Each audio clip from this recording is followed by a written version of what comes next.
അത് ഹർഷ ചെയ്തത് തന്നെ.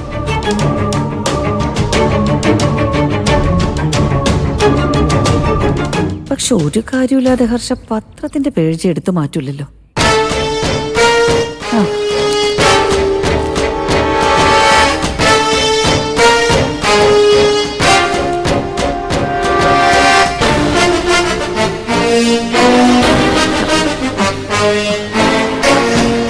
ഇതാ പഴയ ശേഖരനല്ലേ, സുശീലയുടെ ഭർത്താവ്.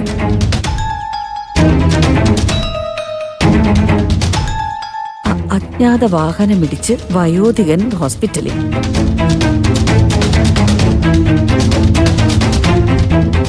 കുഞ്ഞമ്മേ, പത്രം എടുത്ത് നിങ്ങളോട് വായിക്കാനല്ല പറഞ്ഞത്, ഇങ്ങ് തരാനാ. അല്ല സാറേ, ഞാനിതില് ഒരു വാർത്ത കണ്ടു നോക്കി പോയതാ.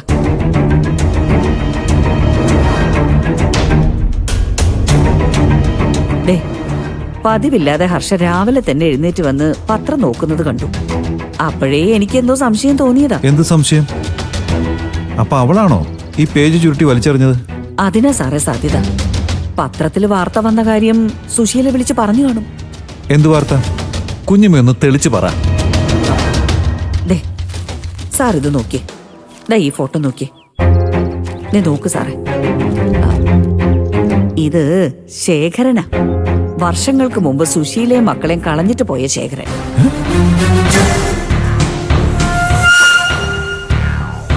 കുഞ്ഞുമേ, ഇതെല്ലാം സത്യമാണോ? കുഞ്ഞുമയ്ക്ക് ഉറപ്പുണ്ടോ ഇയാള് തന്നെയാണെന്ന്? ഉറപ്പാ സാറേ. ഞാൻ ഒരുപാട് തവണയൊന്നും അയാളെ കണ്ടിട്ടില്ല, പക്ഷെ എനിക്ക് ഉറപ്പാ ഇത് ശേഖരൻ തന്നെ. അപ്പോ ഈ സംഭവമായിട്ടായിരിക്കും സുശീല ആന്റി ഹർഷയെ കാണാൻ വന്നത് അല്ലേ കുഞ്ഞമ്മേ? അതെ. ഈ വാർത്ത എന്റെ കണ്ണീ പെടരുതെന്ന് സുശീല ഹർഷയെ രാവിലെ തന്നെ വിളിച്ചു പറഞ്ഞു കാണും. ശേഖരന് മുമ്പ് കണ്ടിട്ടുള്ളവരില് ഒരാള് ഞാനാണല്ലോ. ഇതീ പറയുന്ന പോലെ ഇയാളിപ്പോ സിറ്റി ഹോസ്പിറ്റലുണ്ട്, അവിടേക്കായിരിക്കുമോ സുശീല ആന്റി ഹർഷയും കൂട്ടി പോയത്? അവരിനിയും ഈ മനുഷ്യനെ ഏറ്റെടുക്കാൻ തയ്യാറാവുമോ? ഒരിക്കലുമില്ല. അങ്ങനെയാണെങ്കിൽ ഈ കാര്യം അവൾ ആദ്യം പറയേണ്ടത് അവളുടെ മക്കളോടല്ലേ സാറേ? വളർത്താനായിരിക്കില്ല, കൊല്ലാനായിരിക്കും അവളുടെ ശ്രമം.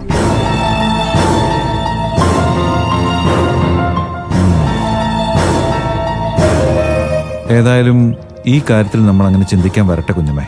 നമ്മുടെ കയ്യിൽ വേണ്ട ഡീറ്റെയിൽസ് ഒന്നുമില്ലല്ലോ. ആദ്യം ഇതിന്റെ സത്യാവസ്ഥ എന്താണെന്ന് മനസ്സിലാക്കണം. അതിനെന്താ ഒരു വഴി? സാറേ, ഈ ഫോട്ടോ ഇന്ദ്രനെ കാണിച്ച് ഇത് അവന്റെ അച്ഛനാണെന്ന് ബോധ്യപ്പെടുത്തണം.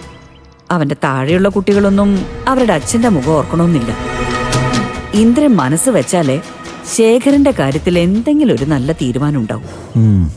ശരിയാ. ഒരിക്കൽ ഇന്ദ്രൻ ഇവിടെ വന്ന് അവന്റെ അച്ഛനെ പറ്റി കുഞ്ഞമ്മയോട് ചോദിച്ചായിരുന്നില്ലേ? ഇപ്പൊ കുഞ്ഞമ്മ തന്നെ പോയി ഈ കാര്യം അവനെ ഒന്ന് അറിയിച്ചിട്ട് വാ. അയ്യോ, ഇപ്പൊ എങ്ങനെയാ സാറേ പോകുന്നേ? ഹർഷ ഇവിടെ ഇല്ലല്ലോ. അത് സാരമില്ല, മോന്റെ കാര്യം നോക്കാൻ ഞാനിവിടെ ഉണ്ടല്ലോ. പിന്നെ ബാക്കിയൊക്കെ കുഞ്ഞമ്മ വന്നിട്ട് ചെയ്താൽ മതി. അല്ലെങ്കിൽ ഹർഷ വന്നിട്ട് ചെയ്യട്ടെ. കുഞ്ഞമ്മ എന്തെങ്കിലും അത്യാവശ്യത്തിന് പോയതായിരിക്കും ഞാൻ പറഞ്ഞോളാന്നേ. ശരി സാറേ, എന്നാ ഞാൻ ഇപ്പൊ തന്നെ പോവാൻ നോക്കാം.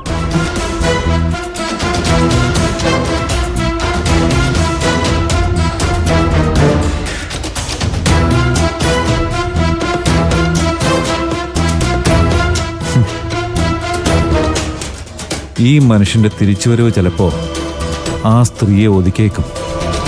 അവരൊതുങ്ങിക്കഴിഞ്ഞാ ഹർഷയും ഒതുങ്ങും. അതിനുവേണ്ടി എനിക്ക് പറ്റാവുന്നതൊക്കെ ചെയ്യണം.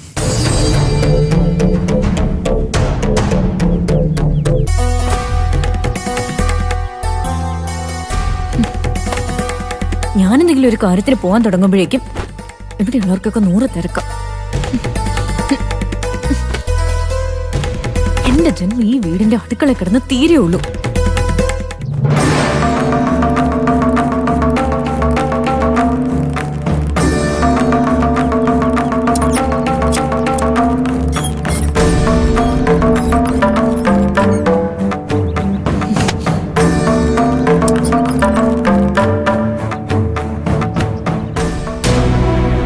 ഓ, വരുന്നുണ്ട്. കണ്ട എന്തോ വലിയ ഉദ്യോഗത്തിന് പോയിട്ട് വരുന്നാന്ന് തോന്നുന്നു. ഒരു ഉപയോഗമില്ലാത്ത കാര്യത്തിന് രാവിലെ തന്നെ ഇറങ്ങിക്കോളും. അമ്മയെ പോയി. അമ്മേ, ആ അമ്മ എന്തിനാ എന്നെ ബ്യൂട്ടീഷ്യൻ കോഴ്സിന് ചേർത്തേ? അത് നീ എന്തെങ്കിലും ഒരു തൊഴിൽ പഠിച്ച് സ്വന്തം കാലിൽ നിൽക്കാൻ പ്രാപ്തി ആയിക്കോട്ടെ എന്ന് വിചാരിച്ചു. അതിപ്പോ തെറ്റായി പോയോ? അമ്മ എന്നെ പ്രാപ്തിയാക്കാൻ മനസ്സിൽ വിചാരിച്ച പോരെ, അതിനുള്ള സാഹചര്യം കൂടി എനിക്ക് ഉണ്ടാക്കി തരണം. എനിക്ക് എന്റെ മോളെയും കൊണ്ട് ക്ലാസ്സിന് പോകാൻ പറ്റില്ലെന്ന് അറിഞ്ഞൂടെ? ഓ ഹ, അപ്പൊ മറ്റവൾ ഇന്നും ഊരുതണ്ടാൻ പോയല്ലേ? ഭാര്യയും ഭർത്താവും ഒരുമിച്ചാണോ ഇന്നും കെട്ടിയൊരുങ്ങി പോയേക്കുന്നേ? അവരുടെ കാര്യത്തിന് അവർക്ക് പോണ്ടേ അമ്മേ? ഒരു കാര്യമില്ലാതെ അമ്മ എന്തിനാ ദിവസം ഇങ്ങനെ ഇറങ്ങിപ്പോന്നേ? എടി, ഞാൻ പോകുന്നത് ഒരു കാര്യമില്ലാതെയാണെന്ന് നിന്നോട് ആരാ പറഞ്ഞേ? ഞാൻ പോകുന്നത് എന്റെ ആവശ്യത്തിനും എന്റെ കാര്യങ്ങൾക്കോ. മാറവിടുന്ന്. അമ്മ ഈ വയസ്സുകാലത്ത് എന്ത് കാര്യത്തിന് എങ്ങോട്ടേ പോകുന്നേ? മക്കളെയും കൊച്ചുമക്കളെയും നോക്കി വീട്ടിലിരിക്കേണ്ട സമയത്ത് വല്ല അമ്പലത്തിന് പോകുന്ന മനസ്സിലാക്കാം. ഇതിപ്പോ ഈ വീടിന് ഗുണമുള്ള കാര്യത്തിനാണ് അമ്മ പോകുന്നതെന്ന് എനിക്ക് തോന്നുന്നില്ല. എടി, ഞാൻ പറഞ്ഞല്ലോ ഞാൻ പോകുന്നത് എന്റെ കാര്യത്തിനാണെന്ന്. ഹ്, അതെ, നിനക്ക് എവിടെങ്കിലും പോണെങ്കിൽ നിന്റെ കുഞ്ഞിനെ നിന്റെ കെട്ടിയോനെ ഏൽപ്പിക്കണം. അവന് മലമറിക്കുന്ന പണിയൊന്നുമില്ലല്ലോ. ട്രാവൽസിലെ കാര്യമൊക്കെ ഇപ്പൊ സത്യനാ നോക്കുന്നേ. അത്യാവശ്യമാണെങ്കിൽ ചാമ്മേട്ട മോളെ നോക്കി ഇവിടെ ഇരുന്നേനെ. ഇതിപ്പോ ഞങ്ങളുടെ മാത്രം കാര്യമായി പോയല്ലോ. പക്ഷെ അമ്മ പോകുമ്പോ പറഞ്ഞില്ലല്ലോ ഇത്ര താമസിച്ച് വരുമെന്ന്. ഇനി അമ്മയ്ക്ക് മോളെ നോക്കാൻ വയ്യെങ്കിൽ ഉറപ്പിച്ച് പറഞ്ഞേക്കണം പറ്റില്ല. ഞാൻ വേറെ എന്തെങ്കിലും വഴി നോക്കിക്കോളാം. അല്ലെങ്കിൽ ഈ കോഴ്സിന് ഞാനങ്ങ് പോകുന്നത് നിർത്തിക്കോളാം. ഡേ, നിക്കവിടെ.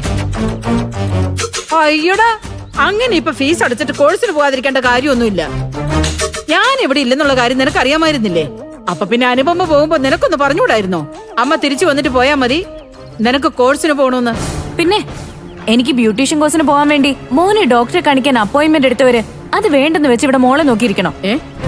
മോനെ കാണിക്കാനോ? അല്ല, മോനെന്തു പറ്റി? വിച്ചൂട്ടിന് ചെറിയ പനിയുണ്ട്. യാത്രയൊക്കെ കഴിഞ്ഞു വന്നതല്ലേ. ഡോക്ടറെ കാണിച്ച് പെട്ടെന്ന് മാറ്റിയില്ലെങ്കിൽ പനി ശ്യാമ മോൾ കൂടി പകരില്ലേ. അതുകൊണ്ട് ഒരു ഹോസ്പിറ്റലിൽ പോട്ടെന്ന് ഞാനും വിചാരിച്ചു. അവര് ഏത് ഹോസ്പിറ്റലാ പോയത്? സാധാരണ എവിടെയാ പോകുന്നേ അവിടെ തന്നെയായിരിക്കും. അമ്മയ്ക്കിനി അതറിഞ്ഞിട്ട് എന്ത് കിട്ടാനാ? എന്റെ ഇന്നത്തെ ക്ലാസ് മുടങ്ങിയെന്ന് പറഞ്ഞ മതിയല്ലോ. ഈശ്വര, ഇനി അയാളെ കാണൂ. എടി, അവിടെ നിക്ക്. നീ വേണമെങ്കിൽ പൊയ്ക്കോ, ഞാൻ നോക്കിക്കോളാം. ഇനി പോയിട്ട് എന്തിനാ? അവിടെ ക്ലാസ് കഴിയാറായിട്ടുണ്ടാവും. ഇനിയുള്ള ദിവസങ്ങളെങ്കിലും അമ്മ എന്നെ ഒന്ന് സഹായിച്ചാ മതി. അതെ,